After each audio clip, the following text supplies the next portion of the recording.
this morning. I know every day is a busy day, and we are going to get through this as efficiently and quickly as possible. Would you join me in a moment of prayer? Gracious Lord, we just thank you for these days. Each day that you give to us is an opportunity, is a gift from you. And Father, you have reminded us to be not weary in well-doing, for as such a day as you have appointed, we will reap a harvest. And with that in mind, we go forth today. We thank you for each one of these. Guide us as we go. In Jesus' name, amen. Amen. In the interest of time, I am going to try to not run through these. We want to do justice to them, but to focus primarily on the proposed revisions. If there is a question in a section or paragraph, wherever, that is not marked revised, then we will certainly consider that. And again, we want to do justice to it. So we begin with 7100. And concerns child care. And well, the recruitment and selection of personnel child care is one of the areas that this section addresses. But it is recruitment and selection of personnel, general principles. It begins with that heading under letter A on page 1-6. And of course, we need to pay particular attention to the lines and the sections in red. And it has, this particular section addresses non-discrimination with regard to race, color, religion, national origin, and it goes on in that first paragraph. Hopefully you have your book in front of you. And I highlighted in yellow the last sentence of that. All employment decisions will be consistent with the board's objective of providing students with the opportunity to receive a sound basic education as required by state law. And that, of course, is paramount. That is the main goal that we are about. And when you move on to page 2 of 6 and 3 of 6, there's a lot of content there that is in red. And it's very thorough. At the same time, it is to the point and covers this topic in detail, really, in the way that it to justify this very important area. And deals with section D deals with background checks, of course, including criminal history. Are there any questions? I just see where no question, Mr. Chairman, but I see where it did say that it updates the legal references that's in that chapter, that's all. At the bottom. Right. Come at the bottom of 306. Okay. 7100, it says they're updating the legal references on them. Okay.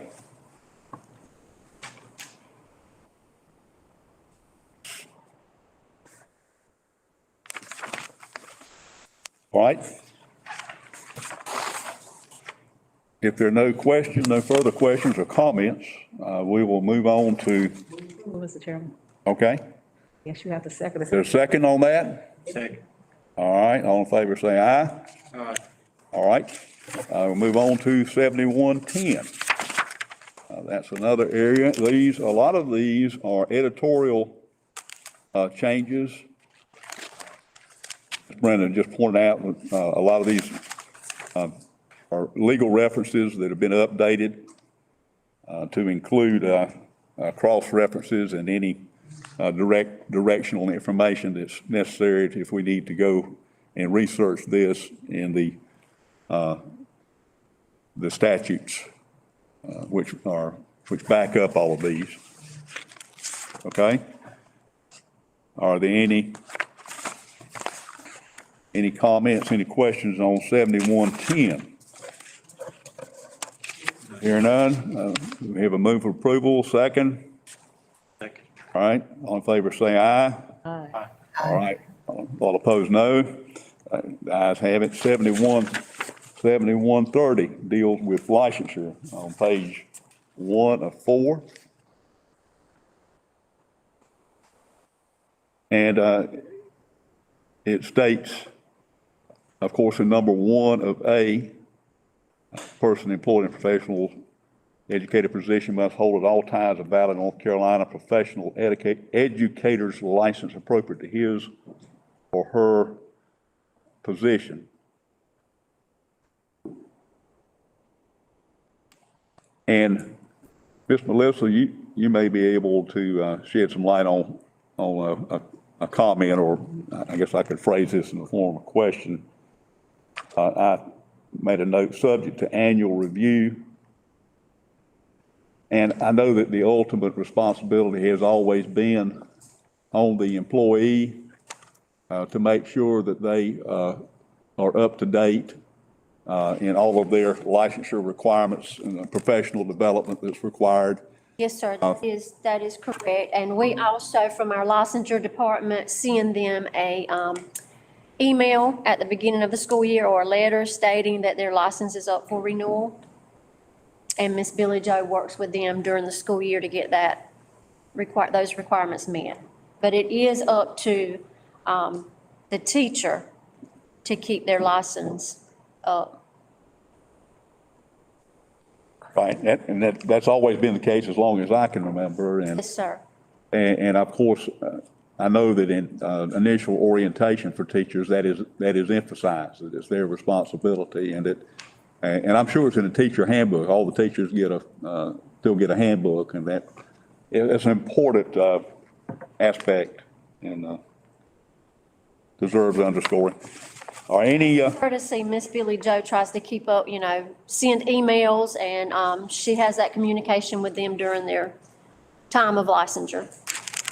Mr. Chairman, I love hearing they do it at the beginning of the year. So they got a whole year and they know they got the information ahead of time. So I like that. Yes, thank you.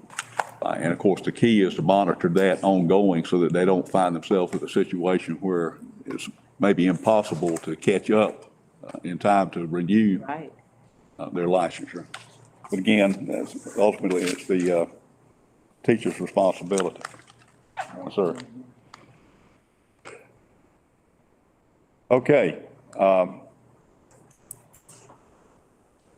again, some of these we're on page, on licensure 7130, on page 1 of 4. Many of these are editorial changes or semantical changes in terms of wording.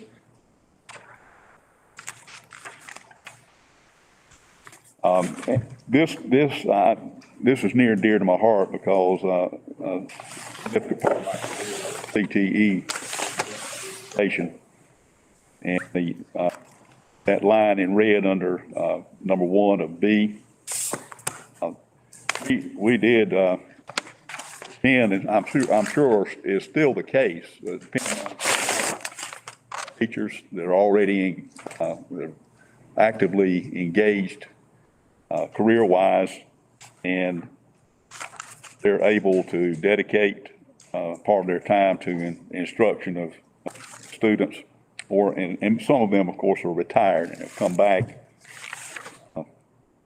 have joined the teaching force, the CTE instructors.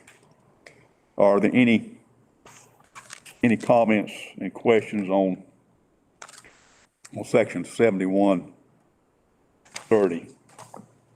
If not, I hear move for approval. Approval, Mr. Chairman. Second.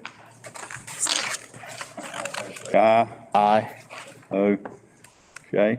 And again, I am, for the sake of time, we won't do justice, but hopefully you've had a chance to review, and this is a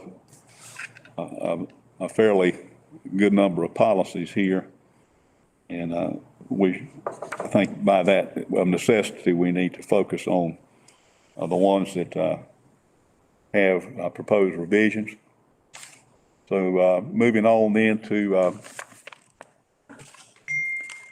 1720/4015/75.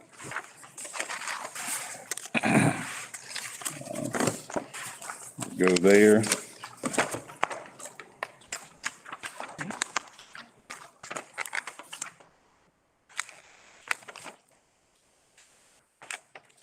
Mr. Gentry, Yes, sir. just to make you aware in policy, 7230, Yes, sir. page 9 and 10. You will update these to include myself there. Page 9 of 10D. Okay.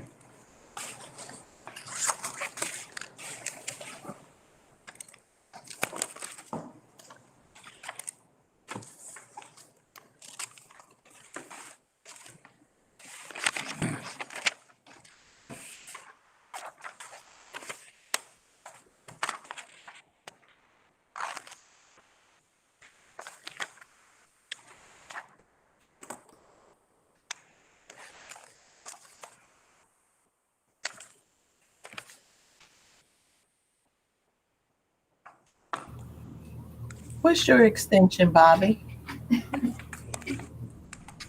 3108, that's the correct extension that's listed. I'm sorry, it's on page 1 of 3 in 7235, but it's 3108. Thank you.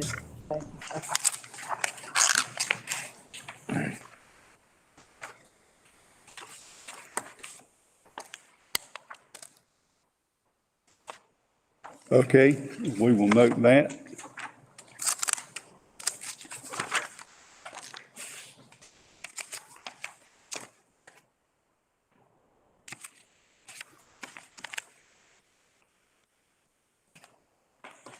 Okay, 17, moving on to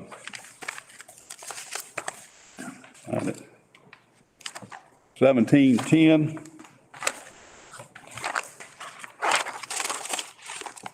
Let's move approval for that one, Mr. Chairman. I move approval. Okay,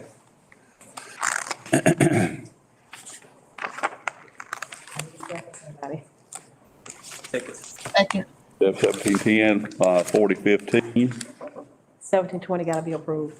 I carry the motion. Okay, yeah. 1720, 4015, 7225.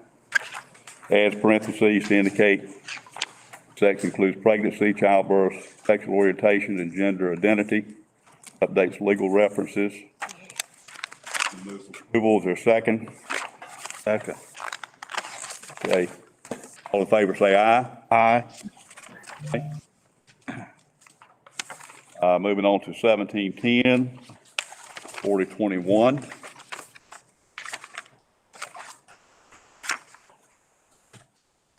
Prohibition against discrimination, harassment, bullying.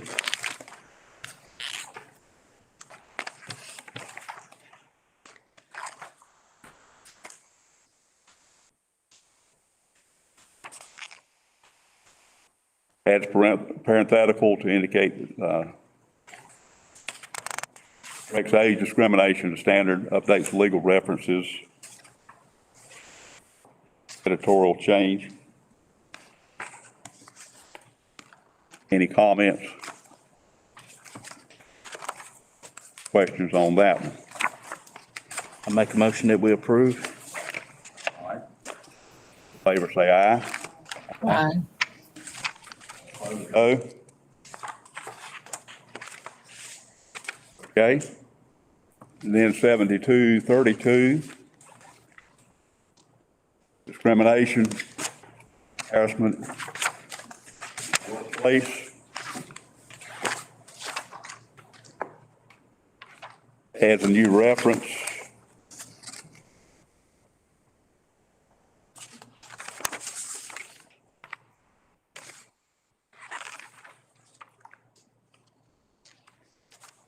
Okay, I see that in purple under legal references. Is the extent there.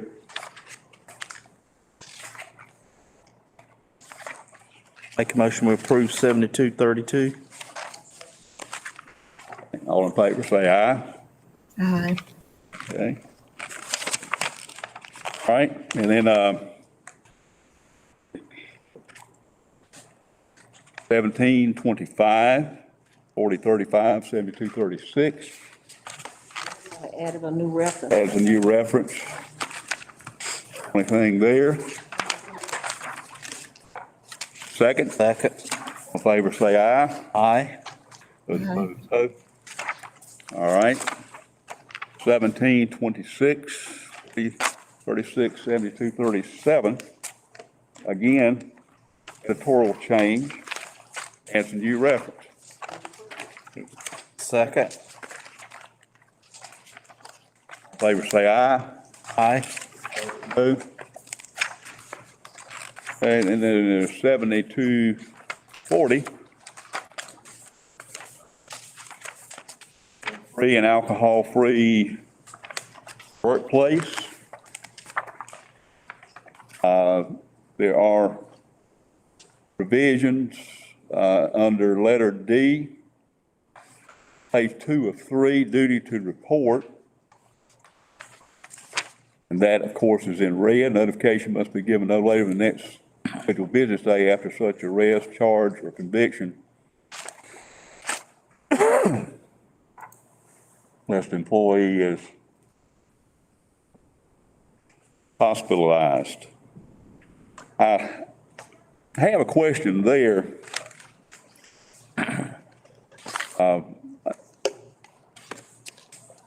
I guess the thought is, or the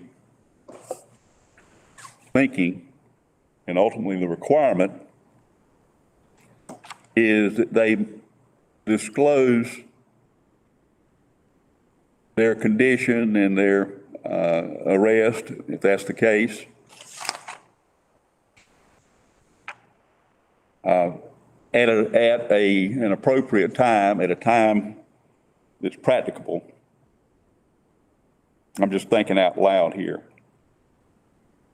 I mean, obviously, this needs to be done in a timely manner, on a need-to-know basis, however, and not done in a way that, someone could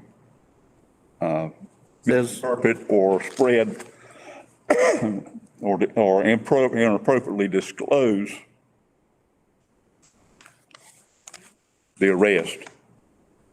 It says no later than the next scheduled business day. Okay? So it's actually given a 24-hour notice.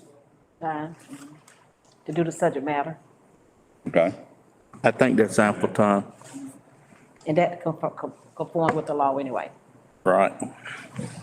Within 24 hours It gives you time after to, his release. according to the terminology of the law, state law. And also, it's got 24 hours in the reporting. Right.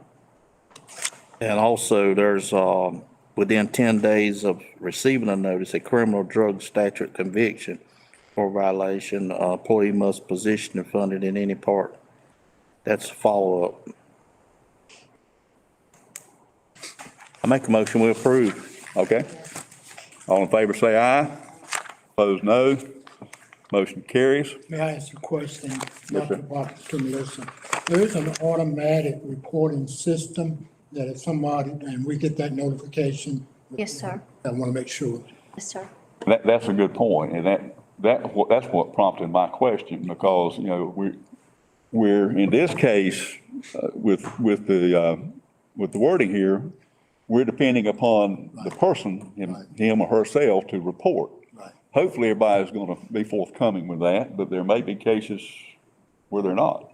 So, Now, question, the system that you're talking about, is that, technology system, or is that? Yes, it comes automatically. You get notification through printout. That comes through our, the company that we do our background checks and stuff. Okay, so that's a backup in the event that someone is not forthcoming. Yes. Okay. All right. Any other questions there?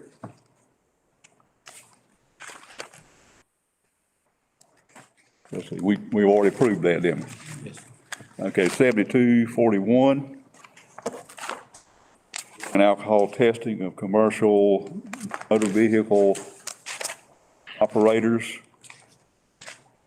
I definitely will approve of that. Yeah. yep, Advises paragraph B to clarify the prohibition on post-accident alcohol use by CDL holders. Of course, the words and phrases been added or in red under B, prohibited acts. no other questions, I'd like to make a motion to approve 7241. Okay? Your second? Favor say aye. Aye. Opposed, no. Anybody have a comment? Okay. All right. Moving on to 7262.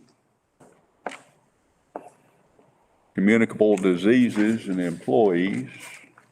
There is quite a lot of content that has been revised or added. I like the attention to the communicable condition. Exists if a person is infected with a communicable agent but does not have symptoms. And of course, that has been one of the underlying elements of what has been going on with the pandemic condition or the pandemic itself. So I'm glad that that has been updated and revised and Page 2 of 5 on 7262. Midway the page, failure to follow universal health and safety precautions. It's got identified assistant superintendent of human resources and the principal. What if a principal is out? I mean, should we include our assistant principals? Because they'll be in charge of our principals out of the school, right?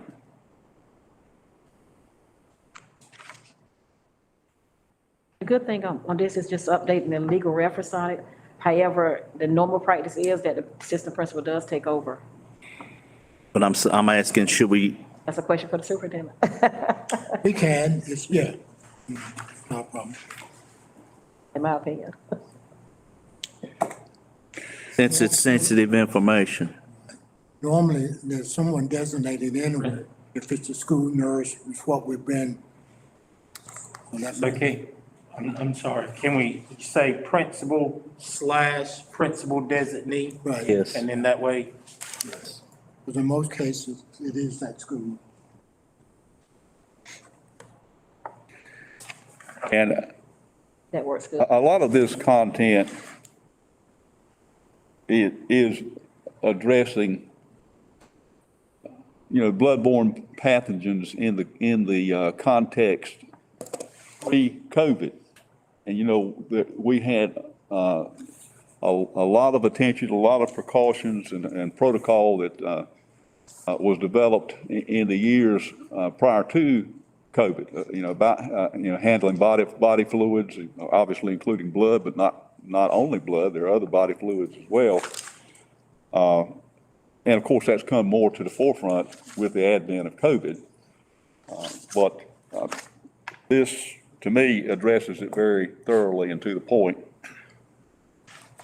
Mr. Chair, and I want to say, everything that we've purchased at this point is something we'll use beyond COVID, and that's been very intentional, that it would take care of any viruses in the building. Like air purifiers, that's the difference of how we determine. We looked at one that would only collect but not kill. The one that we're using collects and kills. That's correct. So we've been very intentional with this in mind, so. Right. So that's one of the, we're always trying to look for the positives, and that's one of the positives that's come out of this, is what you just outlined. I make a motion, we approve 7262. Okay? All in favor, say aye. Aye. No? Motion is approved. All right, and we go on to 1510, 4200, 7270. And this does address COVID-19. Of course, the efforts to prevent the spread of the virus. And there's wording and phrasing that is in, I'll call it purple there on page 1 of 6. I'd like to make note, since we're at it, section C on page 1 of 6. I have had individuals to tell me that they did contact the superintendent concerning conditions of workplace possible hazards, and he dealt with it very professionally. So I just wanted to make mention of that. That's important, that we let our staff know that we care about them and we're moving in the right direction. I make a motion, we approve section 7270. I said, Right. And I, just to piggyback on that, Henry, obviously communication is of paramount importance in Yes. any endeavor in the school system or anywhere else. We don't want our employees to feel threatened that they can't be open. Yeah. Need to be honest and open and dealt with accordingly. Okay. All right. All in favor, say aye. Aye. Opposed, no. All right. Speaker, it looks like 7310 is pretty much covered except the reference page 4. I will make a motion, if there's no other discussion, make a motion to approve 7310. All right. All in favor, say aye. Aye. Those opposed, no. Can I add, Melissa, share with the group how Gaggle is helping with this, what you dealt with? All right, so we did get we received an alert from Gaggle to let us know that there was communication between a student and a teacher via email, texting. And so at that point, I was able to reach out to the teacher. We had counselors to reach out to the child because we don't want the child to think the teacher is turning his or her back on the child. But again, just to let them know that that is something that we do not tolerate, communication between student and teacher, unless it is dealing directly with instruction. So Gaggle, we do get those alerts through Gaggle. Is that, I'm assuming that's at a middle school or a high school level? That was a middle school. And a lot of times it's where sports are concerned. Maybe the teacher is also a coach. They feel that friend, that, bond between the coach but that's just something that we do not practice. That's just not a practice that we have within the district. It's great to have that system. Yes, Because historically, it would take maybe a week, or if nobody reported, we would never know. But this system now helps us to know and address it. Because in that particular case, we found out the truth and the child was reaching out, we would never know. And I got the exact messaging that was between the teacher and the student. great. Okay, 4329, This is just, typo at the end of this section. Okay.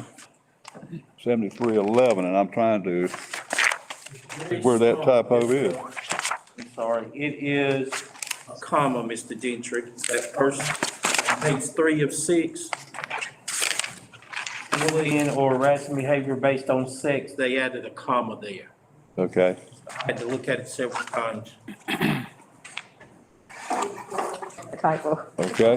On 7311, I have actually had 2 reports this school year on bullying. And the question that came to me was, who do we contact? Looking at this policy, I would like to identify an individual that the superintendent would refer to as contact person, if any way possible. I know in the handbook that the school says, information is in those handbooks, I know. Contact people. But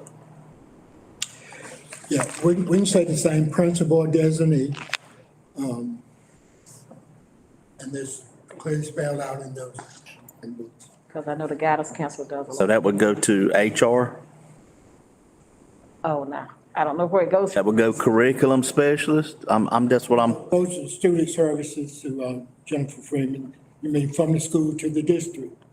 Okay, well, I'm saying even from a parent's point of view, who do they contact? If they feel that, if they go to the principal and they feel like they're not getting satisfaction, okay. where does it go? Student support services. Okay, And as we all know, there are many different behaviors that could constitute bullying, right, not always a physical exactly. situation. But often it begins verbally or with actions, That's right. mocking and all these kinds of things. And then it may end up come to a climax where it becomes physical. As a board member, I don't get involved with the details. I just want a contact person.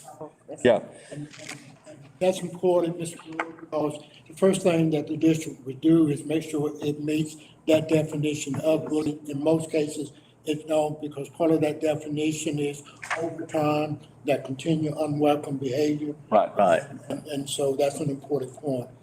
Thank you. We dealt with that a lot. It was an issue, but it never reached the level of bullying. And if they file a grievance and you get in detail with it, you're not supposed to serve on that grievance committee. right. Yeah, from that. I guess what I was getting at is kind of backtracking this, that we need to be, I'll say even more, I don't think we can focus on enough on behaviors that could potentially lend themselves to a bullying situation and nip it in the bud, so to speak. All are in agreement. I make a motion, we'll approve 7311. Okay? All right, all in favor, say aye. Aye. Opposed, no. All right, so that brings us to 407312, and that is legal references that are updated, and I see that in see one statute that is in red, 27035B on 5, that last page. So do I hear a motion there for approval? So move, Mr. Chairman. Second. Hey, all in favor, say aye. Aye. Aye. No? All right, that passes. Well, then, let's see, we'll move on then to 25, 21, 25. Find that.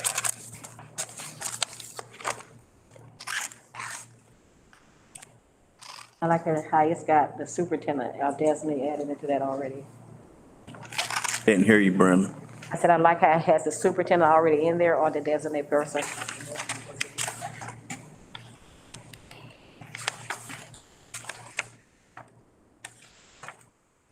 Okay, here it is. On page there, page, confidential information.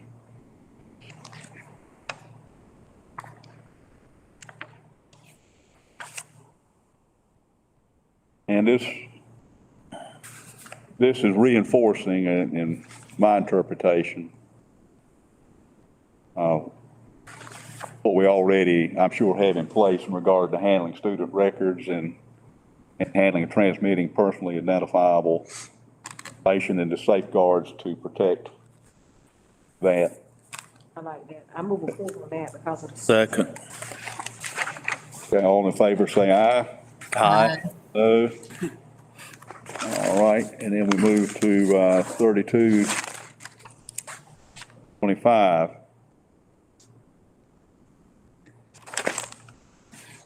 4312, 7320.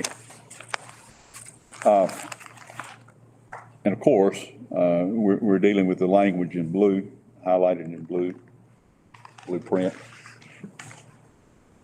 I underscored D, letter D on 3 of 8. Students may not use school system technological resources to capture audio, video, or still pictures of other students and or employees. If the individuals can be personally identified or share such media in any way. And it goes on, of course, without consent, and that's the key. And I don't know if that it is currently a problem. I know that obviously it potentially could be. It is a problem that with fights, and so parents will come to us and say, I want to get a copy of the video. We say, no, you can sit down with the administrator and view the video, but because there's other students in the video without being authorized, we can't it takes a court order to get that. But we do allow them to sit down and view it. We get it almost every week, Bobby, don't we? But we never release it simply because of that fact, that other kids on. I have been, as a board member, I've been adamant about sharing with teachers to be careful. And I know sometimes they want to brag on their class for making certain accomplishments. And I tell them, if they want to do that, they should send it to Mr. Burnett and the superintendent and let them add it to the PSRC website. That way, I know we have control of the PSRC website, but we don't have control over what goes out on regular web. And then I think it's important that our staff understand there is an avenue to do that, and that avenue should be controlled through Mr. Burnett and the superintendent. Right. each school got its own website, but they better make certain that paperwork is in, particularly if they're gonna show that child's picture Right. that's been signed. And that paperwork is released by parents to understand that may happen. And Glenn, that's part of what we do, right? Right. Like Bobby, each person, each parent signs off Right. on that at the That is- end of the school year. And I think that is done electronically. We used to do it paper pencil, but now it's done electronically at the beginning of the year. Some parents will actually sign a document themselves and take it to the school. Right. Has there been a problem in getting, I'm still on this, outside of the school and school system cameras and technology, where an individual student has used their phone and has captured on video or still picture a controversial situation, i.e. fight, and then subsequently posted it on Facebook. Is that, I would think, I haven't heard point blank that that's happening, but I'm pretty sure it has happened. Had those situations happen as recently as yesterday or 2 days ago. And what we do is usually we have established a practice, Bobby and I, and Candace as well, running the Facebook page. We report it, and usually Facebook is pretty good about getting that information down. We report it for bullying or harassment or whatever the situation may be, and they usually take that information down. The sheriff department also has someone that watches that site for years. They do the same thing. Yeah, because that could really fuel the fire Exactly. events that are negative, obviously. Okay, Move approval, Mr. Chairman. all right. Second. Favor say aye. Those opposed, no. And we'll move on to 7335. Employee use of media modifies policy to be consistent with 7310 with regard to use of video conferencing platforms to communicate with students.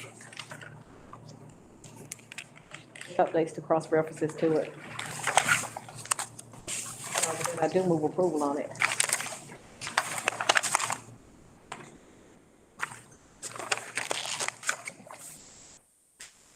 I think it gives clarification on definition of what resources can be used to use for social media as far as conference center or whatever. No further questions. I'd like to make a motion to approve 7335. I'm sorry. Second. Favor say aye. Aye. Aye. Opposed, no. Okay. There's no action requested on the remaining three sections on page 5 of that. So then we will move.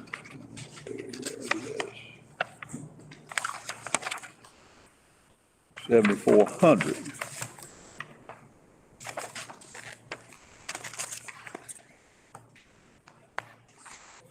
On, understand each school's handbook has a dress code. Is that correct? We in section 7340 now? Oh, okay. Did I skip one? School's handbook identifies dress code. We're supposed to be consistent district-wide.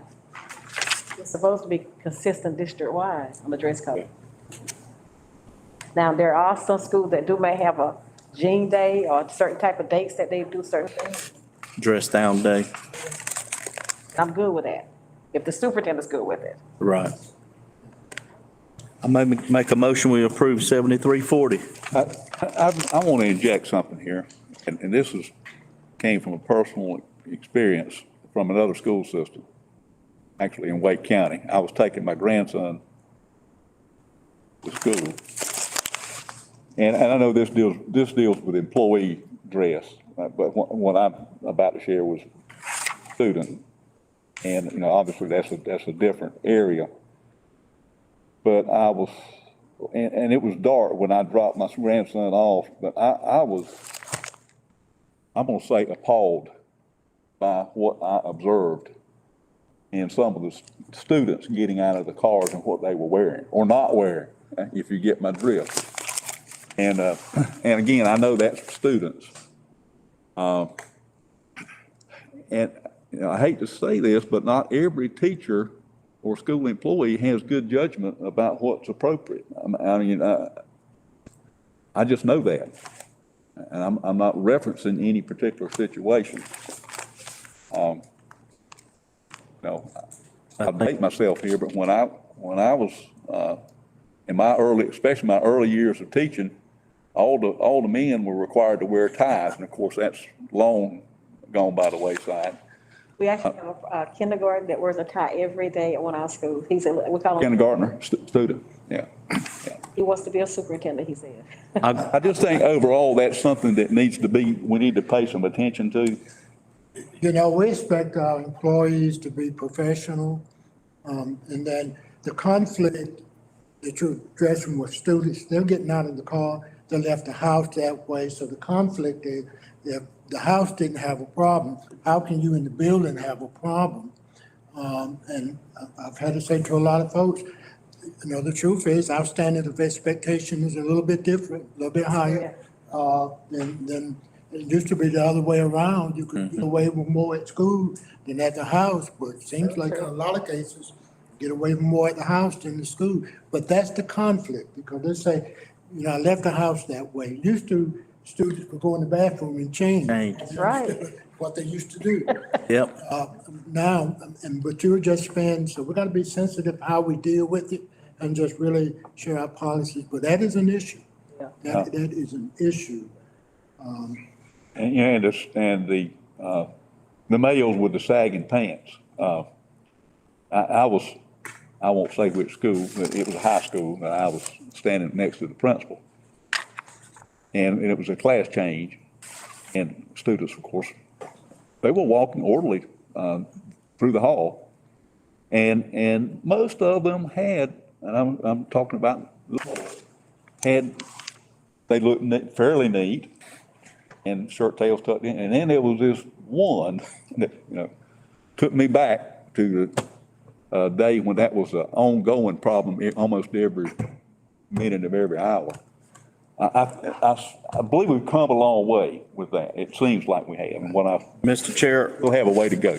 Mr. Chair, with the school handbook and the last paragraph in 7340, if the supervisor determines that the employee's dress or appearance violates the established guidelines, or it's a hazard to health or safety of the employee, fellow employees, or students, and blah, blah, blah, any failure to follow the supervisor's directive and or blatant or repeated violations of this policy will be subject the employee to disciplinary action up to and including dismissal. I think this policy, between this policy and the school handbook, should cover it. And it's at the discretion of the supervisor of the school. Again, enforcement, and it's not enforced consistently at every school. I mean, that's just a given. Yeah, well, that's where the superintendent's Yeah. charge. Sensitive Right. That's what, to the situation because every child is different. Every situation is different. So some of the things that I would love to say here, I won't say because of who might be listening. This particular policy is on employee dress code. yeah. So I'd move to make a motion that we approve 7340. Okay. We've already seconded. All in favor, say aye. Aye. It is complicated because federal law is so gray in this area, and that's intentional. It is. But it is just federal law that would help govern it's gray, grayer than gray.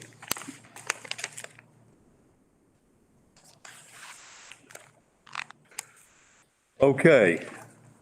So I believe that now brings us to 400, is that correct? Okay. Of course, that addresses job descriptions, uses terminology for consistency with other policies. And that's part that's in the phrase that's in red, job descriptions will be on file, available employees and applicants in the human, it's crossed through personnel and substituted human resources office. Job descriptions. Oh, in this here particular one, but I think our HR department does a good job of what they do is with our policy, everything being consistent in that. But there is a loophole in it. I don't know what they're gonna do with that loophole, but it's a loophole in every law. What is the loophole? I can't say right now because I talked to them about it, so they told me not to say anything until they. Okay. Okay. Particularly when they say consistent with other policies, and they don't go, they do go. Someone left out in a discussion of it. I think the revision on 7410 is concentrated more on the purpose of identifying teachers' hours or work days of considered a full-time teacher. I think that's, and and the word consecutive is brought out also. I would like to make a recommendation to approve 7410 unless we have any other discussion on. I had a, I say as it stands, I second the motion, and you can still discuss it. I have a question about that. And of course, I'm referring to the paragraph in red. And that is critical, about, you know, when you, especially when you start thinking about, retirement credit. Purpose of determining years of employment by the board in this section, year is at least 120 days performed as a teacher in a full-time position. And I won't read it all, but it addresses it thoroughly. I don't have a problem with that. And again, Ms. Melissa, I guess I'm coming back to you. And I know the answer to this, but I'm going to ask it anyway. In the hiring process, is this addressed with potential teachers in the hiring process, that this in fact is the policy and the law? And so there are no misunderstandings down the road, I guess is what I'm. So they get the handbook and the policy, but we don't probably point out that you must work 120 days to, you know, count as a year. That's not been a problem in the past. We could make sure we pull this out moving forward. Well, Now, when you look at retirement and a person say has enough of days built up to say, take 3 years off and still be considered a full-time employee, I think the only thing around that would be the definition of procedure on consecutive. How many days you can take off in consecutive order. That would eliminate teachers still on the books for 3 years or 4 years as an employee, but in reality, they are retired. They're retired because they have enough of days to finish out until retirement.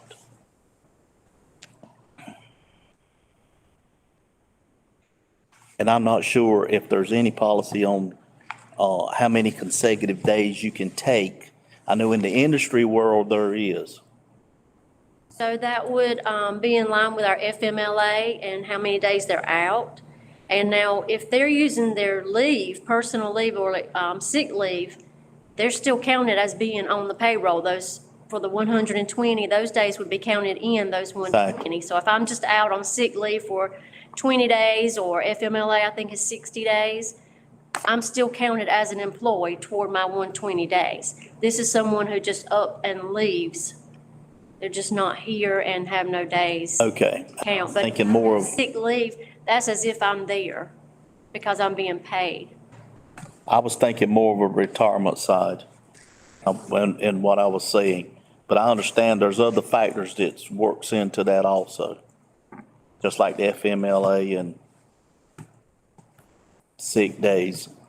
let me refocus on what I understand, and it's been communicated broadly. There is a high rate of, as I understand it, up until now, maybe still ongoing, there is a high rate of teacher absenteeism in our system. Is that right? I'm understanding that correctly? Sick leave days, they're still, it's as if they're still employed. That's a part of that 120. So just, if they miss 60 days during the school year and they had 60 days of sick leave, they're still employed that 120. That's still part of that 120. They're still employed. But back to Mr. Brew's question though, if they're out using sick leave 10 consecutive days, we have a right to ask and verify that. Otherwise, that could happen. Somebody could say, well, I'm gonna use all my sick days and still occupy that position. So we need that verification in terms of someone being out sick rather than use those accumulated sick days for retirement, use them to get to that point. That's right. So it's that verification that we can ask for that helps us with that. Yes, because I have actually talked to principals says I got a position over here that's vacant. I can't fill it because the person is going towards retirement and has enough of days to sit out a whole year. No, we don't allow that. And like Dr. Williamson was just saying, after 5 consecutive days, we require a note from the doctor. Okay. And just take, if you've got 100 sick days left, you can't just go out. To my knowledge, that's not been an And we're not, I know medical leave, That has been. that's been an issue when people are out on medical leave. But then there are still policies and laws that apply to that situation. Every situation is kind of different, but just looking at retirement itself, we don't allow a person to sit out 60 days because they have 60 days of sick leave. After the 5 consecutive days, we require a doctor's note. okay, and help me understand. I keep saying vacation or build up days.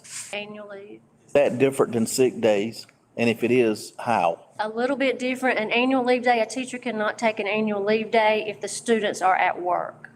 Or at school. Oh, right. And they can only use those days on holidays, well, where you're normally out on holidays, but a teacher work day when students are not there. And during the course of the year, at the end of the year, if you don't use, you can only carry over, what, 30? Yeah, you would always keep 30 days in our annual leave basket, and everything else goes to sick leave. Anything over 30 goes to sick. Okay, that's the piece I needed. We've been hearing a lot about mental health days with the pandemic. And I heard doctor's notes, and that's been a long-standing policy. I don't want to use the word I'm thinking about, but I guess has sick leave days been made more liberal in terms of what is eligible for sick leave? We have actually had that discussion this school year, in what sick leave means and how a person can use their sick leave. So we have had that discussion. That's a broad definition to include family. There's a broad definition on that. It spells out sick leave, not necessarily the individual, but for family members or whatever the case might be. I do want, though, I think back to both points, we do have employees out on long-term, out on FMLA, really with no expectation to return to work. And so after, help me, Melissa, is whatever the days are, we can replace that position. We have to add benefits because the person is still occupying that position. So we're not restricted that we can't move on once we realize there's no expectation that this employee is going to return. And so the cost to the system then is we can fill the position, but we do have to add the benefits part of that until we get a resignation, correct? Yes, sir. What is, and I'm not trying to get into the personals, but just to give a vague answer, what would you say is our percentage of employees that are out due to sickness that we could consider long-term, over half the school year out sick or whatever? You know, it would be a very low percentage. Okay, At a school, when it happens to you as a principal, it seems huge. yes, It is that's my point. very serious. Yeah. But we do look at it, and after that period of time that Dr. Williamson was just speaking about, we do go ahead and make that replacement with the intention if the person does return, that they are guaranteed a position very similar to the one that they have, but not necessarily that same classroom, that same school, just very similar in their position. And that person's made aware that is, Yes, sir. okay. And we don't normally do that until we absolutely have to. I want to make sure I understand the benefits piece in this situation you were describing, and correct me if I'm wrong, I may be. But in that prolonged situation where, Henry, and you picked up on it, is, waiting out the calendar year, and they are, for lack of a better term, have those benefits committed to them while they're still in that state, that status. So then, if you hire someone in the interim to physically replace that person, am I hearing that the school system is liable for the benefits for that? Yes. hire? Is that right? It depends on a lot of issues. One, you go back to the 120 days. After the 120 days, there's no obligation because there's no guarantee that you're going to automatically roll over. So that's the first part. Correct me if I'm wrong. Right. 120 days determine benefits. So it's possible that we could employ somebody, not add the benefits because they can't meet the definition of a full year. Now, if we have a reasonable expectation that it's going to roll over, then we can opt to do that. We can opt. So a lot is determined by the 120 days of employees coming in. And again, if we have somebody out on long term, we may go ahead and make that decision again, small amount, that we can add those benefits. But it's on a case by case, and it starts with, if we have an expectation that this person is going to continue to fill that position, and whoever occupies that number won't. So there's a lot, but benefit piece, after 120 days, there's no obligation to add benefits. That's how temp services get out of playing for benefits. It's less than 40-hour work week. They can work 39 hours and get away with it.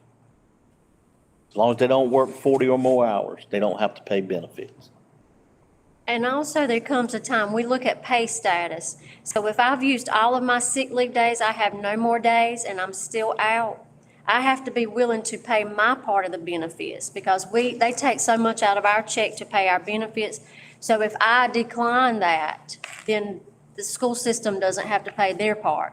So I have to be willing to pay my part of those benefits as well, like their insurance and stuff. So that's also another part of it. Once they're out of pay status, have no more days, and they have to be willing to pay their part because we can't take it out of those sick leave days or whatever anymore. There's a reason in the book you see that strike through of personnel and human resources, because there's so much involved in human resources, part of this conversation now. But I will say that human resources, they do an outstanding job on a case-by-case basis of having those Exactly. conversations. How can we best help our employees? Exactly. They do an outstanding job of that. They involve me in that conversation, and we can normally make the right call and the right decision. And sometimes it is, let's just add benefits and move on. So but they do an outstanding job, real good. Question, Mr. Chairman. Do we still have shared leave with the system? Shared leave? Yes. How does that configure within here? Because I don't see anything about the shared leave anywhere. There is a part on leave. It was saying that it should have went towards their time and to 120 days, but I don't see anything that addresses it in here. Should it be addressed in here or should it be somewhere else, Mr. Bob? I'm sorry, I can't. I said, should it be in here or should it be addressed somewhere else? Because I don't recall seeing it anywhere else. When we get to the leave part, Yeah, I'm thinking. I think it does address it. In here, we haven't gotten there, Ms. Brenda. yeah. It's broken down, but what's the question? So I was meaning as far as, come to the teacher saying they shared their leave with me, so I should have had the 120 days. Oh, okay. I'm saying, should have had cross-reference with this. And with shared leave, you have to have exhausted all of your personal leave before you can ask for shared leave. So there should be a cross-reference. When we get to shared leave, that refer it back for the 120 days to count towards it still. I'm understanding your question, and it's a great question. That was the one I said. Part of the shared leave is for pay, that the person will not miss that pay. But then should those shared leave days count towards credit? Right. That's, And that was the loophole that they told me not to mention nothing, but since we're talking about it. that is a good question. All right. You mean credit toward the one that's sharing that or the one that's receiving? The beneficiary. That's where you're talking, yeah. That is a good question. That is. That was the loophole. They said nothing about it, but Yeah, but that is a good question. Again, we know it's for pay, that they won't lose any pay and shared leave involved, but does it count towards credit? That is a good question. we're gonna leave that up to you with them. And I'm gonna leave it up to Melissa. And it seems like it would because, they're pulling all the taxes out of it. Treating it as a day as if you are there. That's what those leave days are for, to treat them as if you are there, but I would definitely have to research. But a donation's a donation, and that's the choice of the person that's giving. Right, and it's a day is a day is a day. I mean, that's the way I look at it. You're gonna have Like it would be treated. to share with them on that, because they never did answer, so they told me leave it alone, but anyway, that's, I didn't want to throw it out there, but it's out there now. Good question. Okay. Yes, ma'am. Now, should it be a part of this procedure? Is it part of another, or policy, I should say? Mine was for, to be accredited with 120 days, but it's a loophole that's been left out, so they could, the HR with the state can work on that. I think it's probably gonna, and this is my thinking, it is probably gonna affect this policy and any other policy associated with the 120 days.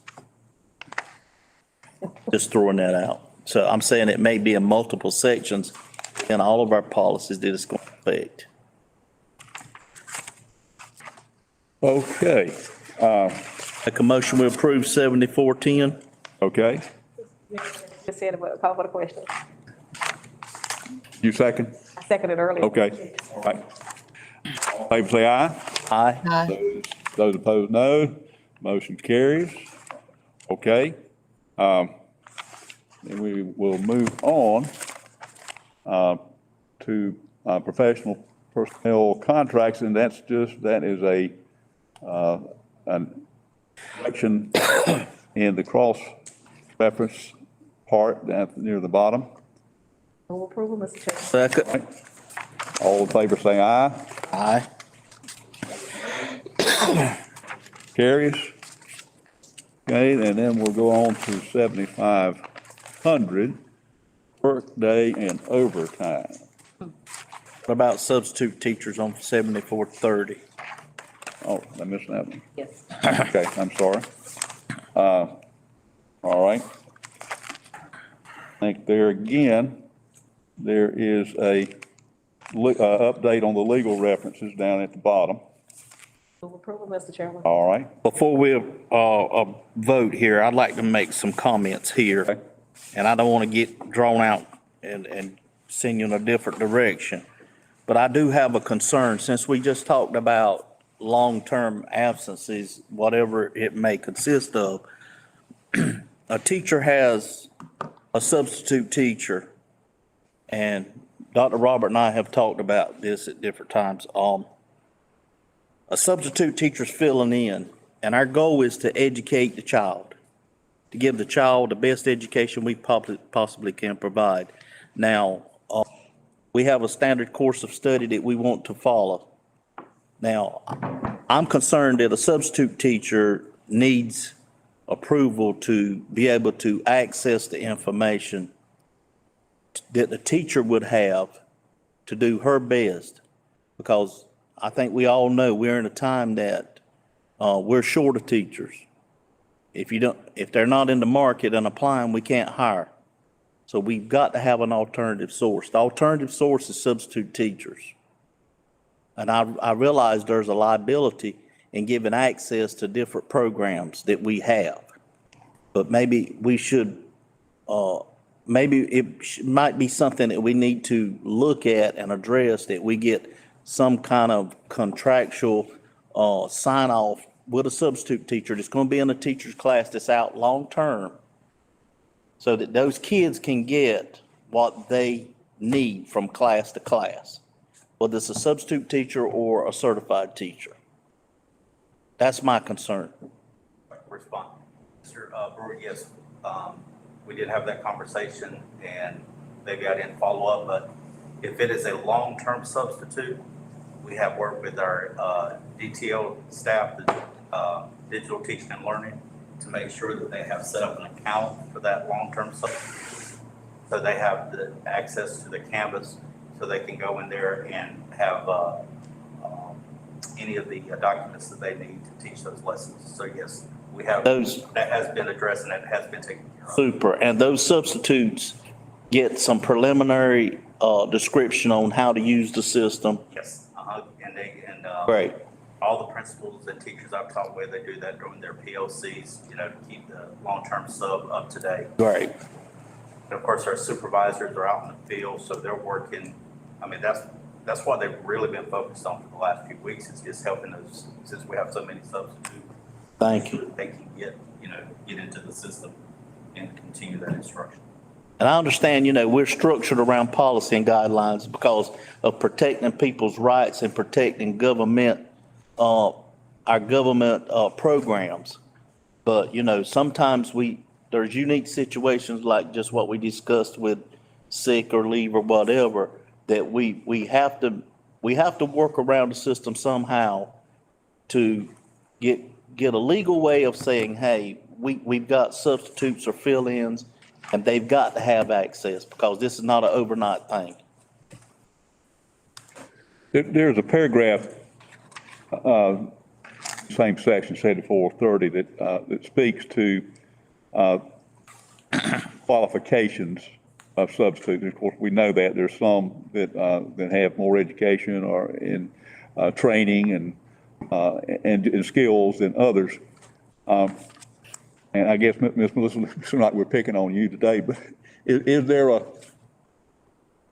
a system to categorize the level of substitutes in terms of their credential training? Is there a way to, that, obviously those would be the first priority, and then those that are not as trained as the ones that are most trained, so forth? Miss Mary helped me, but they have to have their school diploma, and then we require them to go through the effective teachers training for substitutes. So there are guidelines in place before you become a substitute. It's easier to be a TA I know it's easier to be a substitute than it is to be a TA. The requirements to be a TA are greater than the requirements to be a substitute teacher. And then we differentiate that pay based on, for instance, if there's a sub that is certified teacher but not teaching, then they get the highest pay. Super. So it is differentiated. Super. And then if we have to use a TA as a sub, we have to pay them for that day at the beginning teacher level of pay. So it is differentiated based on. Now, just throwing this out vaguely. Well, discussion we just had around substitute teachers, do we have guidelines versus it enhances this policy to take care of that definition? I understand everything doesn't need to be in policy because it's in guideline. You're talking about salary, like TA? So access to programs, Mr. Robert may come up and say, hey, I got a teacher I know is going to be out for the entire year. I'm going to ask teacher next door to rotate every other week to this classroom and put a sub in this one and rotate them. Sub teacher, just to verify that these kids are getting what they need as we progress through the year. I'm just saying is. The principal would make that decision on best practices. Right. Whatever the best practices and what he or she can do at their school. So, I mean, there's nothing in writing that states this is what you must do, or this is, but it's just best practices. And we do try to make sure that every student sees a certified teacher. Because I could see parents coming up and saying, listen, I'm in a position of discussing whether to withdraw my student from the school because this teacher's going to be out identified possibly the rest of the year. I'm not sure my child's going to get a good education or not. And what makes it even more scarier is the fact that we don't allow parents to just come through the school like we used to, and it's just a fear factor. And sometimes I've seen cases where parents have actually said, that substitute teacher, I think, is a better teacher than the teacher. It could go either way. Well, we were talking about good things coming out of the pandemic. One of the things that's happening right now is that certified teacher often is teaching multiple classes through technology, through the transmission of their instruction, and the interaction is available as well for the students. Did that for the shortage of mathematics, English, and science. And those teachers do look out for those, like the math teachers, Yeah. whomever the head department person is, I've seen them interact with other classes also, along with the principal not there. I just seen them make certain that those kids had what they needed, they had a sub. Good point. I've seen that. And it is good that they, at different grade levels, they have, coaching sessions within their groups. But our goal is to make sure that every student has access to a Certified. certified teacher That's the point. throughout the day. That is the point. That's what we've been pushing for. I apologize, Mr. Speaker, for getting us off track, but I think it's good discussion. Thank you. Know if we've made a motion or not, make a motion to approve 7430. Okay. Second. All right, all in favor, say aye. Aye. Aye. Opposed, no. All right, I believe that brings us to 7,500. Is that right? Is that where we are? Yes. Okay, workday and overtime.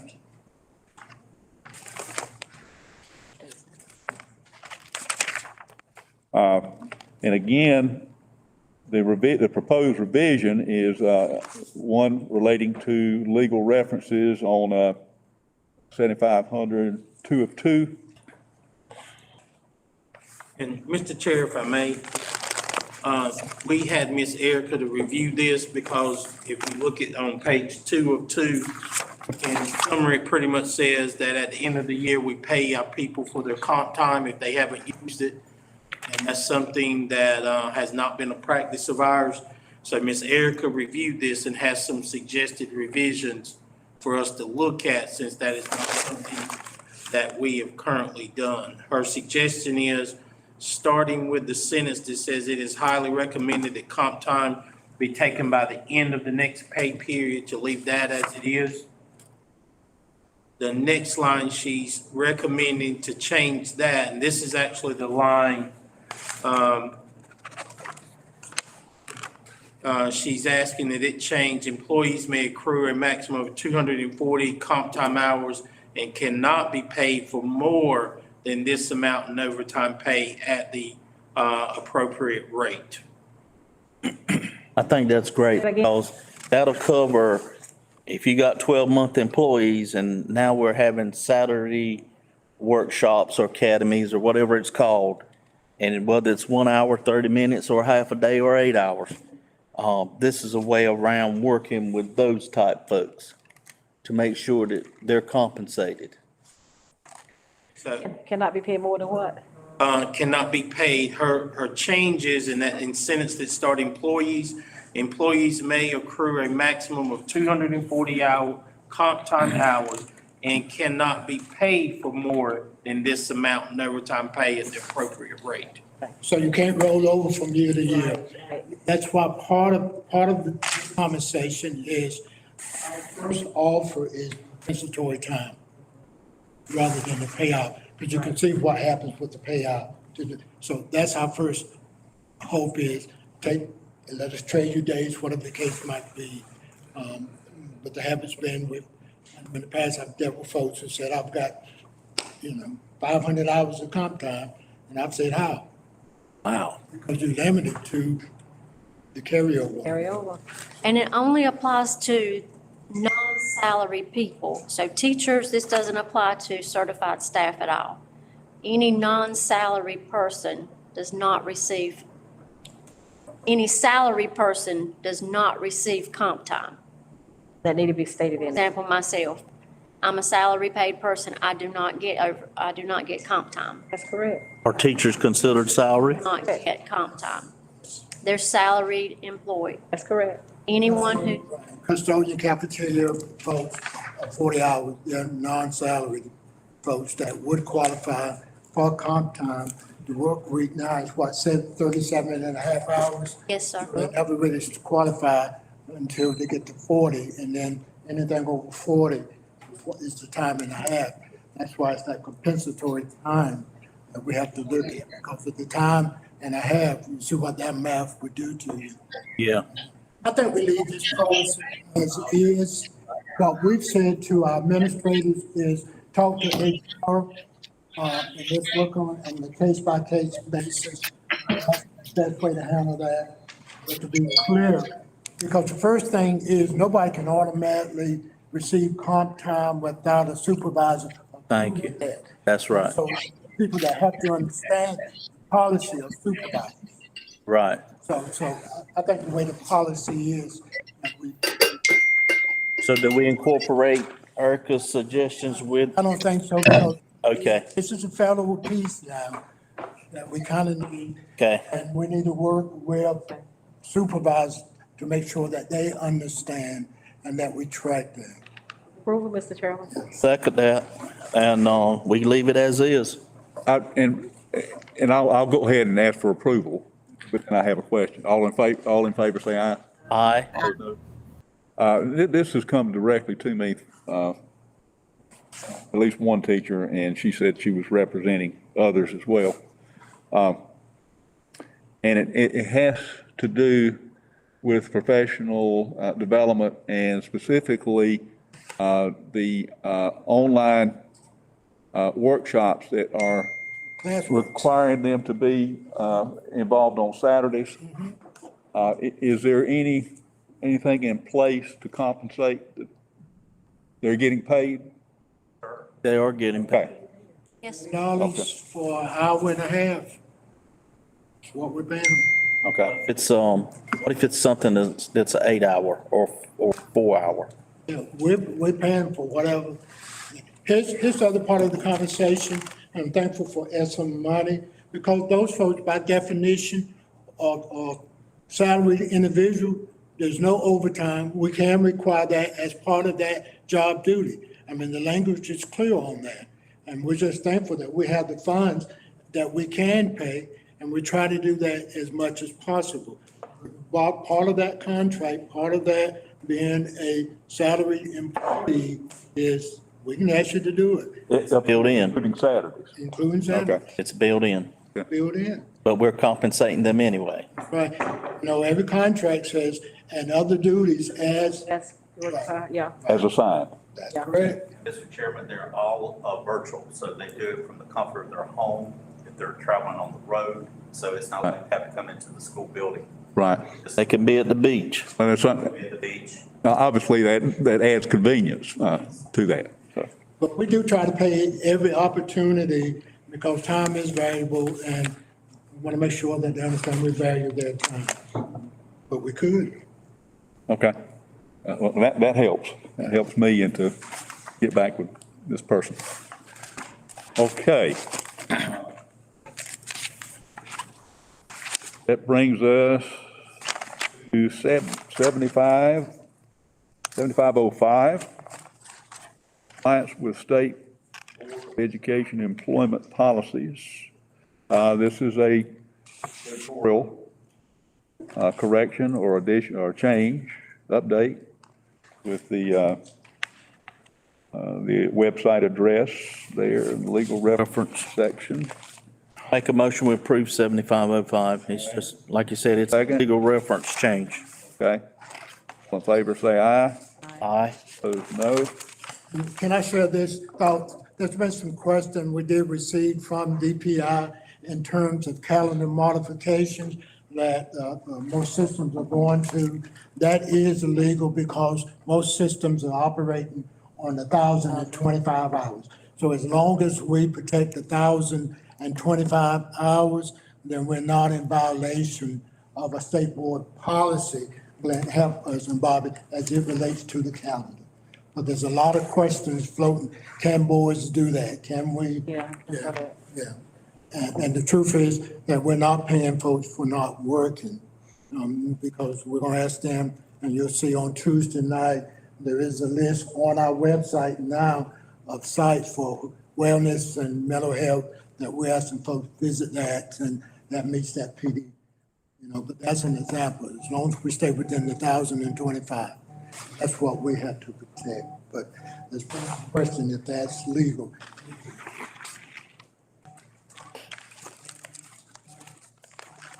Okay. That brings us to 7510, leave. And this specifically well, it addresses, two issues there. One is an update on the website, that it redirects, folks to go to,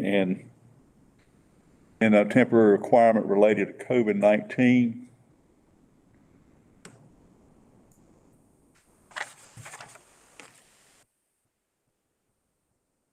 And that has to do with, return to work after testing positive for COVID and the requirements based upon, North Carolina Department of Health and Human Services. Is this, and again, we're major a lot on communications, which really is obviously essential. Is this made available in a particular method in terms of reminding folks what the requirements are? Handbook. Yeah, it's in policy. To be in the, handbook.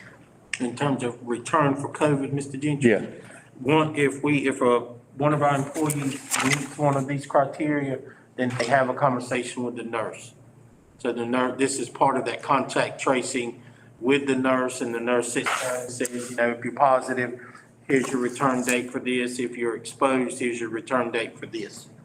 Or if you know, at this point in time, we've got a lot of folks who may have sinus infections and they're exhibiting those symptoms. So if they bring an alternate diagnosis, then they, of course, they can come back.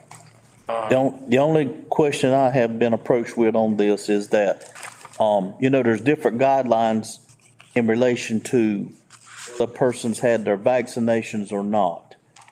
And, you know, I think the amount of days that they are required to excuse themselves from the work environment is based on whether they've been vaccinated or not. And I've seen that being unclear to a lot of public people.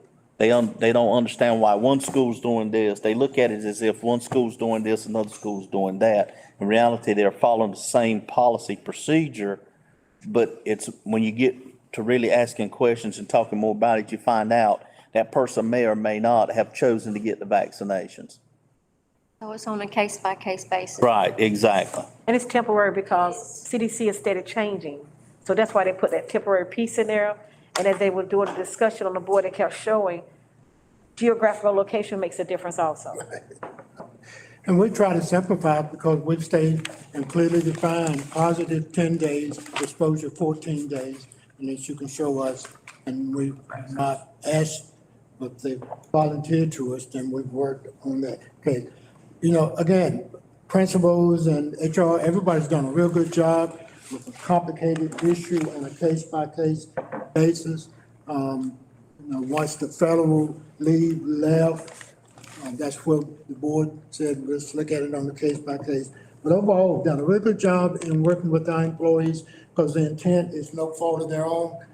We're dealing with COVID-19, so it's really gone well. We've had very little pushback the way that they have managed it. And I echo that. I say that we're very appreciative Yes. of the interaction between our staff, our community, and the HR and our nurses in relation to the COVID and these type issues.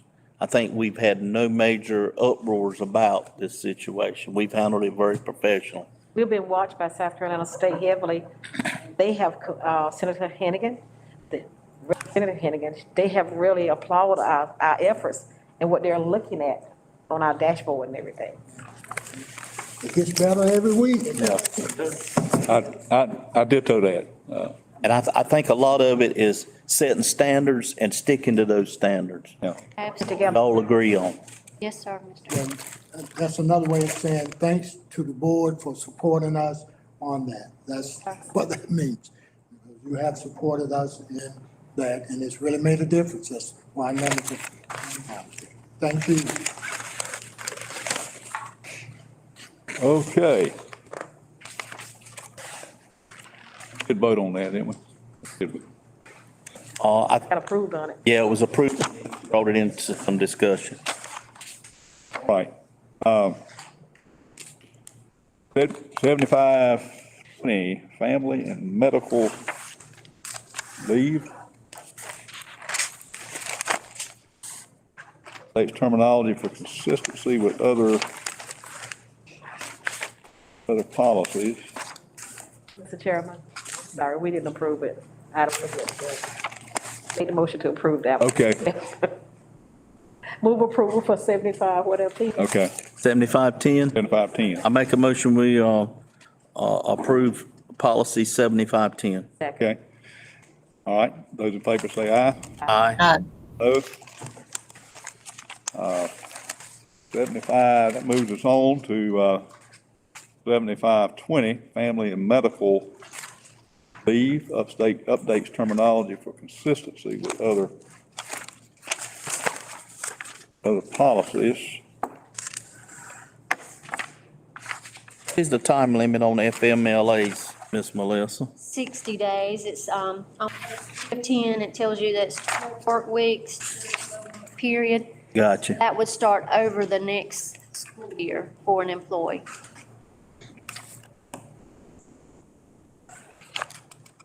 And it's normally at that time that we can replace a person after Good. 60 days, but knowing that if they come back, if and when they come back, they will be guaranteed a position. So that protects our curriculum side of the scale.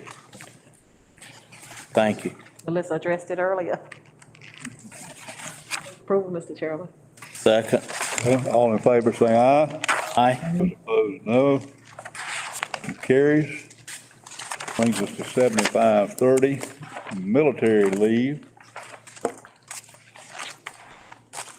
Like the, legal references is the only thing Yeah, pretty much changed, and there's a there, court, there is a statement or part of a statement in, right on section D.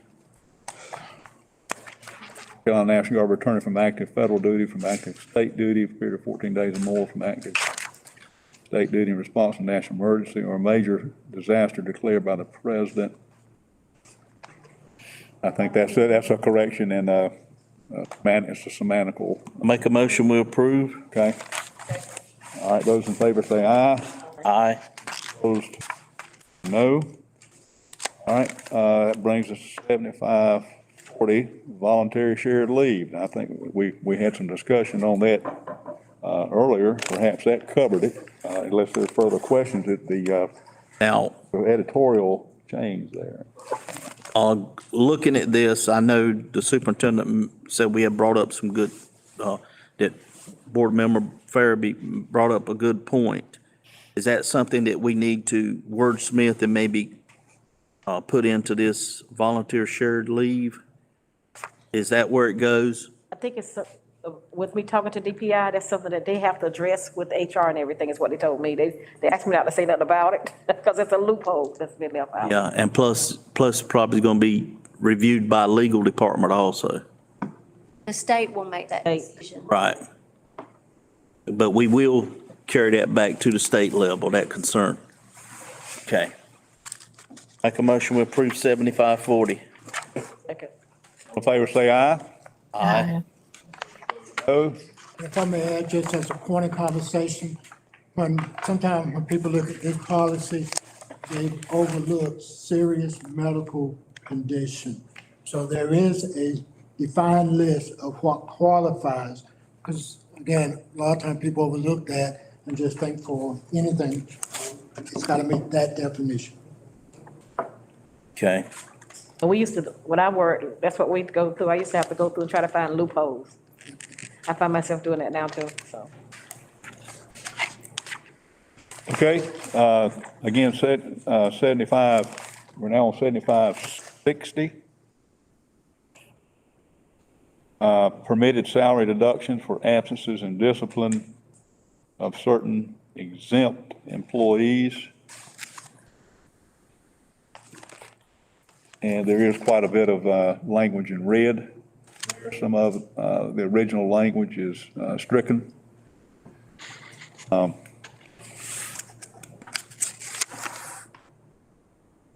Employees subject to salary basis. Based on our My staff, Miss Erica now does a really good job with that.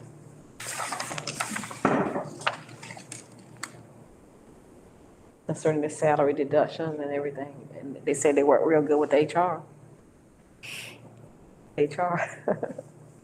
I'll make a motion, we approve 75-6. And reflecting on what you just said, a lot of this has to do with accounting procedures in terms of the days and for use. And this, I think, covers it thoroughly in the policy. Okay, we got a motion and a second. All in favor, say aye. Aye. Those opposed, no. Motion carries. So then, that brings us to 7620 by my count, payroll deductions. And again, this is part where I mentioned, Miss Melissa, that, you know, that donation of, time to a person that's out long-term, that you exhausted theirs, probably fits in this category also. Mr. Chairman, Superintendent Williamson, where it says down there as a new provision, authorized deduction to recoup with of overpayment of wages. Now that one threw me for a loop just a little, just that statement there. Where are you, Brenda? On the page where it's telling you what the purpose is and everything, same page, front. Page 7 and 9, 7 of 9. Which section you in? at the beginning address of it. Go back to the policy itself. You're on 7620 payroll deduction. Uh-huh. And page which one on 7 that? of 9, look at 7 of 9, where it's actually identifying what's taking place. Which paragraph? As a new provision, paragraph, just the bottom statement. It's telling you what the revision is. Sure. Just when I went to that page to look at it, I was wondering who it would be if it's not Erica. I'm lost. I think some of the books don't have Okay, that's right. I forgot about that. on Oh, 76. okay, you on the chart. Yeah. That's why I said introduction. I call it part introduction. I must be one of the books, have one of the books. It's in the It's introduction in the section. introduction. Oh, in the introduction itself, okay.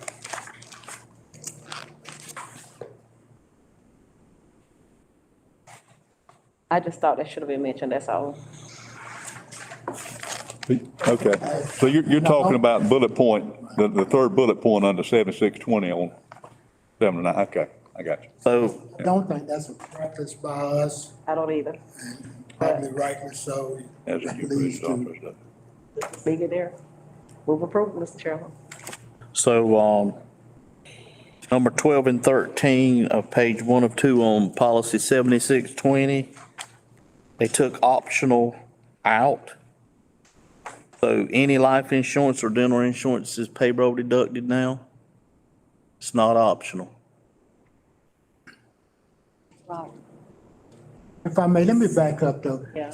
But listen, if someone leaves and they owe us money, before they get that final check, we do, correct? Yes, sir. Right. We do take it. Think Correct. about, so we do. Can we add to that, that decision, how the decisions made by the finance officer, chief finance officer, and the superintendent? Good. That, good point. I had to think about it. Did you make the motion? I did, but Second. that one stood out, that's all. Second. So, final authorization is Finances. be by the financial, Finance and superintendent in that order. The finance officer needs to, and then Right, superintendent, because the board gonna hold that superintendent responsible, superintendent holds the finance officer. Should that be in this policy or? Yes, he said add it. Got that, Mr. Palmer? Very good. Motion's made. Move approval. is someone I know is officially recording these changes. Bobby? Okay, all right. And we'll do like we did last time, just create a little chart of our revisions Right. and include it in the packet. Okay, good. I second that motion. All right, all in favor, say aye. Aye. Opposed, no. Okay. All right then, that brings us to 77. 77. Employee political activities.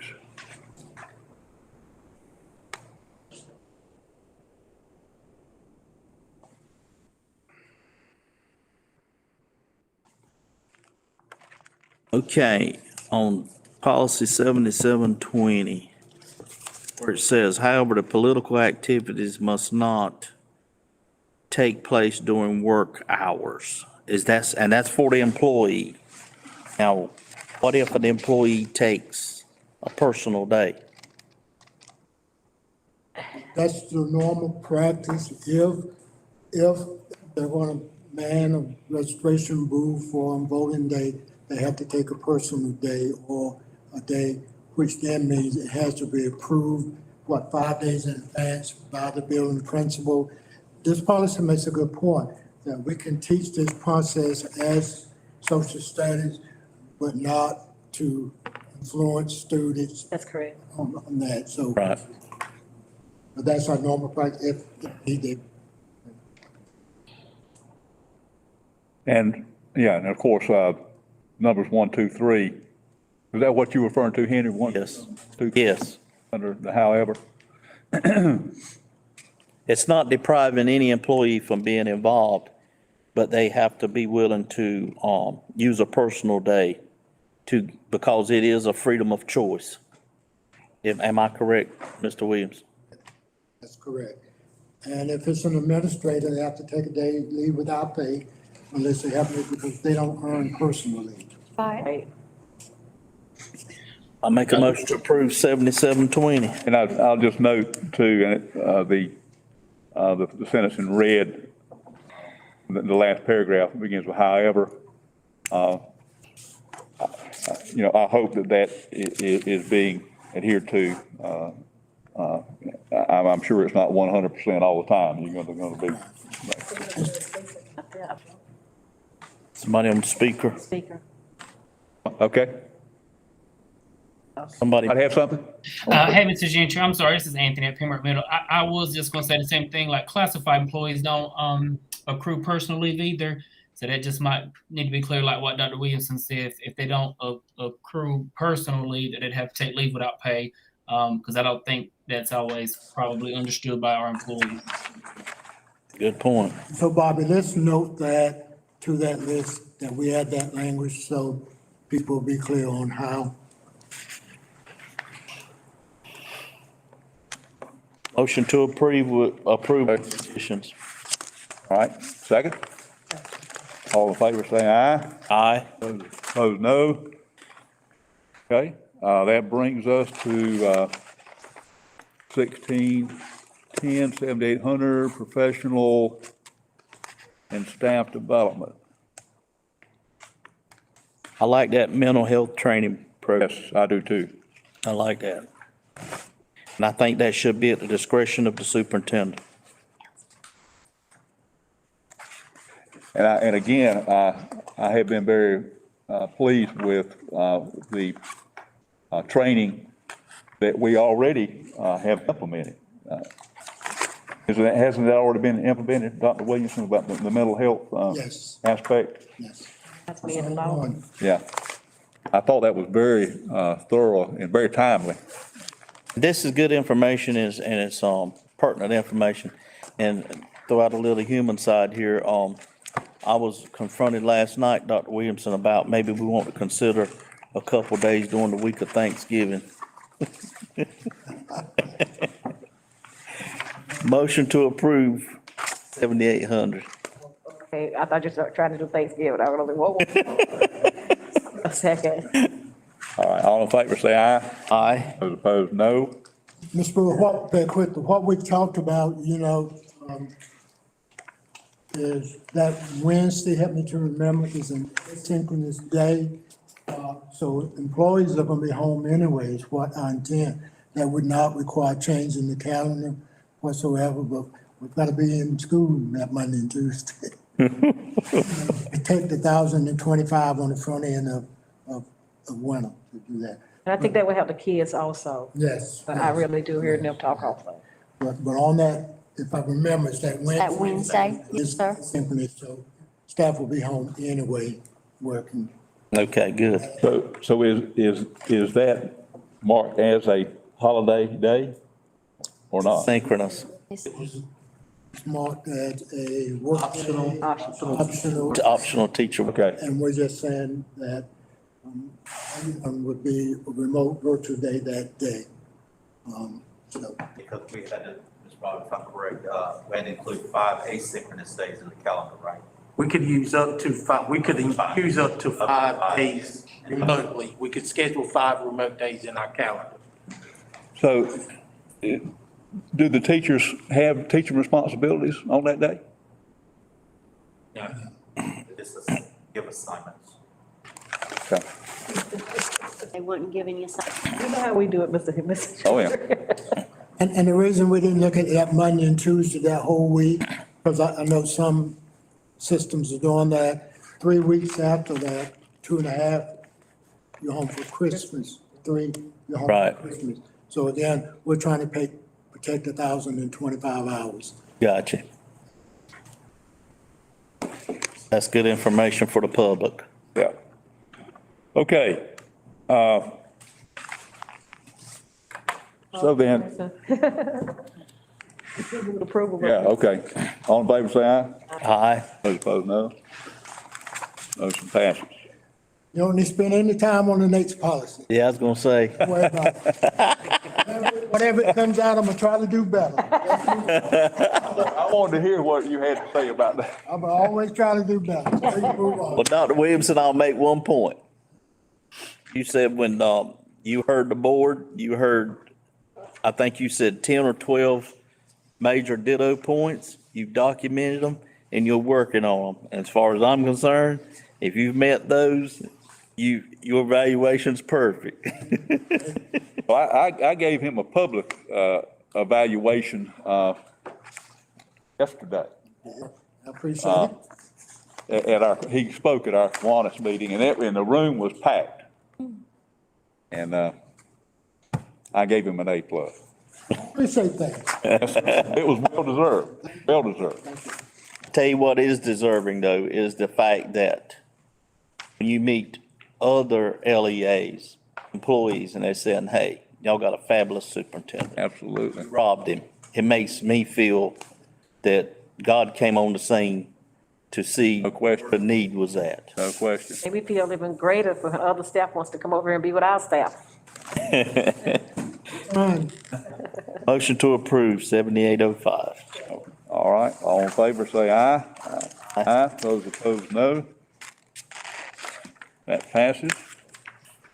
7820. Personnel files.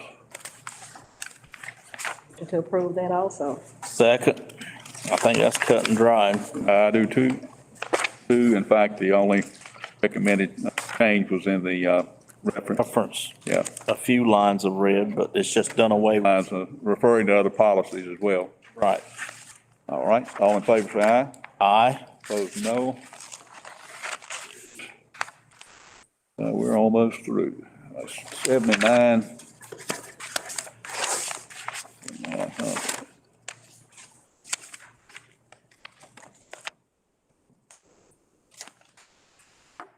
Resignation. On resignations, if a person files a resignation and comes back and rescinds that, difference of opinion, how does that affect their benefits?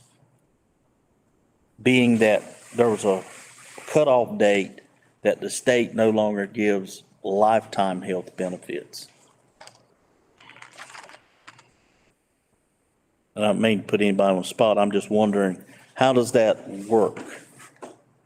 if a board approves the resignation, I would probably say that that person resigned legally.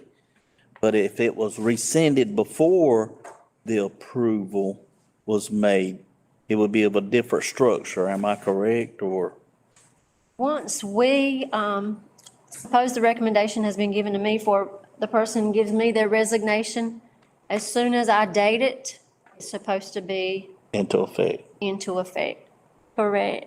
Or superintendent, and superintendent is last. I think the real issue is a break-in service that does reset, to your point, what you're saying, that break-in service.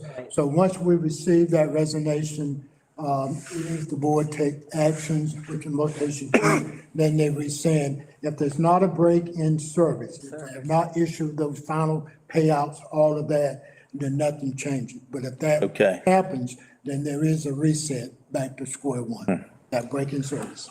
I think that's important, and if someone, been here 29.3 years or whatever, and, you get to a point, you get complacent, you may get discouraged, and you feel that it's time for me to go, and I always say to them, please reconsider, please think about what you're doing, because it can affect or may affect, I'm not the one to make that call, your long-term health benefits over just a few years or a few months, even days.